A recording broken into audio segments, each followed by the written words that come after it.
ازيكم حبايبي؟ عاملين ايه؟ يا رب تكونوا بخير وصحة وسعادة دايما يا رب. جايه لكم النهارده بوصفه جميله وسهله ان شاء الله هتعملوها، هتنفعنا بقى واحنا قاعدين في البيت. مش قادره طبعا تقفي في الحر ده، تقفي كتير في المطبخ. وجبه كامله متكامله، وعيالك هيحبوها، وهتكون سهله وبسيطه، وان شاء الله تكون خفيفه على قلبكم. وجميله قوي لو انت طالعه رحله او في مصيف، زي ما احنا بنبقى عايزين نعمل وجبات سهله وبسيطه وسريعه. وتكون يعني ايه، مش مكلفة بقدر الامكان. فدي وجبة جميلة وان شاء الله هتجربوها وهتقولي لي ايه رأيكم في تعليقاتكم الحلوة اللي دايما بتشجعني. هنعمل مع بعض المكرونة بالوايت صوص بأبسط وأسهل طريقة زي ما احنا متعودين، وكل أو بأي إمكانيات عندك في البيت. يلا نشوف عملناها ازاي، ويلا ونقول بسم الله. اول حاجه جبنا معانا الحله او الطاسه او الوك اللي هتعملي فيه. جبناها وسخناها كويس قوي، ونزلنا بحته زبده حلوه كده محترمه، وحبه زيت يكون نباتي كده او ذره اللي عندك ريحته حلوه وجميله.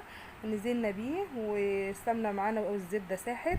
هننزل بالفراخ بتاعتنا غسلينها ومنضفينها بالليمون والملح كده، ومظبطينها ومصفيينها خالص من الميه بتاعتنا زي ما انتم شايفين. ونزلنا كده والطاسه سخنه قوي، نزلنا بالفراخ بتاعتنا. اهم حاجه ان الطاسه تبقى سخنه قوي عشان الفراخ بتاعتنا ما تجيبش السوائل اللي جواها، وتفضل محتفظه بالسوائل اللي فيها ديت جواها، وهتكون طريه وجوسي معاكي، والطعم هيبقى بمنتهى الجمال. اول ما الفراخ بتاعتنا تاخد لون زي ما احنا شايفين كده، قلبناها كويس قوي. هنوسع كده شويه، مقطعين معانا بصلايه تكون حجم متوسط. وطبعا لو معاك عامله كيلو بانيه هيبقى بصلتين حلوين. نص كيلو بانيه بصلايه واحده تكون وسط كده، وقلبناها كويس مع بعض. ولو عندك بصل ابيض يا ريت، لان البصل الاحمر غير شويه معايا في اللون، بس ما فرقش في الطعم، وكان حاجه في منتهى الجمال، وهتشوفوا معانا واحنا ماشيين مع بعض. نشوح بس البصلايه بتاعتنا مجرد ان هي تدبل شويه، اهو قدامكم. عايزين بس كل حاجة تاخد تشويحة حلوة بتفرق في الطعم. وهنجيب معانا كده بتاع 3 فصوص توم او معلقة توم، لو انت هرسه وحاطه في الفريزر، وانزلي بيه بقى وشمي الريحة من قبل ما نحط اي توابل ولا اي بهارات. الريحة كانت خطيرة، يعني كانت قلبة الدنيا كده، جميلة بجد. اهو قدامكم برضو بندي تشويحة، وقلنا التشويحة دي بتفرق في طعم اي حاجة بتحطيها في الاكلة. تشويحة في كل حاجة كده بتفرق في الطعم. اهو مع بعض قلبنا، وكلها في طاسة واحدة كده، يعني في منتهى الجمال وسهلة وبسيطة مع بعض. والتوابل بتاعتنا مش يعني هنحط حاجات خفيفة كده. معانا مكعب مرقة اللي في النص دوا، ومعانا معلقة صغيرة توم باودر وبصل باودر ورشة حبهان أو هيل، ومعانا نص معلقة سبع بهارات أو بهارات فراخ، ورشة جنزبيل. هو ده اللي احنا عايزينه في البهارات بتاعتنا. ومعانا رشة زعتر ناشف، بتفرق في الطعم خطير. لو ما بتحبيش الزعتر استغني عنه، مش عايزه البهارات عشان هتغمق معاكي الصوص ما تحطيهاش. وهو قدامكم التتبيله بتاعتنا شوحناها برضو لغايه لما حسينا كده ان البهارات طلعت ريحتها.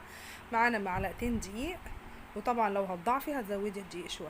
ده الدقيق بنديله تشويحه حلوه كده لغايه لما نشم ريحته كده، وريحه التوابل بتاعتنا والدقيق كده تحس ان هم اتحمصوا او ليهم ريحه كده استووا. قدامكم دي بتفرق جدا في الوايت صوص او في اي صوص، وانتي بتحمري دي شم ريحته شويه بتفرق في النتيجه وفي الطعم. طبعا التوابل دي كلها غمقت، ما بقاش وايت، بس طعمه كان في منتهى الجمال. وزي ما قلت، اني ما بيحبش الزعتر يستغنى عنه خالص، اي توابل او بهارات من اللي احنا حاطينها يستغنى عنها خالص. وهو قدامكم عندنا هنا كوبايه لبن كبيره كده تكون محترمه، وحلاوته لو يكون كامل الدسم، طبعا في منتهى الجمال.